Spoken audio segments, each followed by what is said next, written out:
অনেকে আমাকে বলেন, হাসান ভাই আপনার মতো উদ্যোক্তা হতে চাই, কিন্তু পর্দার পেছনে অন্ধকার গল্পটা কি আপনারা জানেন? একটা ফোন কল কিভাবে মানুষের পুরো ঈদ আনন্দ মাটি করে দিতে পারে, আর সেই বাস্তবতায় আপনাদের শোনাবো। আপনারা জানেন এই কারখানার জন্য প্রথম যখন কাপড় আনি তখন কিছু টাকা ঋণ করতে হয়েছিল, প্রায় 13,000 টাকার মতো। কথা ছিল আরো 2 মাস পরে দিব, কিন্তু ঈদের দিন সকালে হঠাৎ কল দিয়ে ওই টাকাটা ওই দিনই দেওয়ার জন্য প্রচন্ড চাপ দেয়। ঈদের আগের 2-3 দিন দোকান করতে পারিনি, হাতে নগদ টাকা ছিল না, যা ছিল তার সবটাই কাপড়, লেস আর কাঁচামালে ইনভেস্ট করা।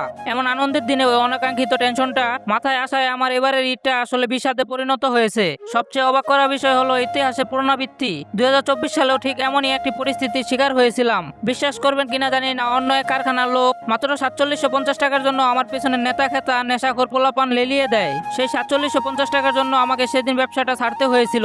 আর সেই একই আতঙ্ক আবার ফিরে এসেছে। তাই যারা আমার মতো হতে চান তাদের বলবো, আমার মতো হবেন না, আমার চেয়ে বেটার কিছু করার চেষ্টা করুন। বিশেষ করে ধার দেনা করে ব্যবসা শুরু করাটা যে কতটা ঝুঁকির তা আমি এখন হাড়ে হাড়ে টের পাচ্ছি। এলাকার কারো কাছ থেকে টাকা ধার করা মানেই হলো নিজেকে বিপদে ফেলা সুযোগ করে দেওয়া। এবারও কি সেই একই পরিস্থিতির পুনরাবৃত্তি হবে নাকি আমি ঘুরে দাঁড়াবো, সেটাই এখন দেখার বিষয়। তবে আমি বিশ্বাস করি ইনশাল্লাহ এবার আমি এই সমস্যার সমাধান করতে পারবো। আপনারা সবাই দোয়া করবেন যেন এই পরিস্থিতি কাটিয়ে উঠতে পারি।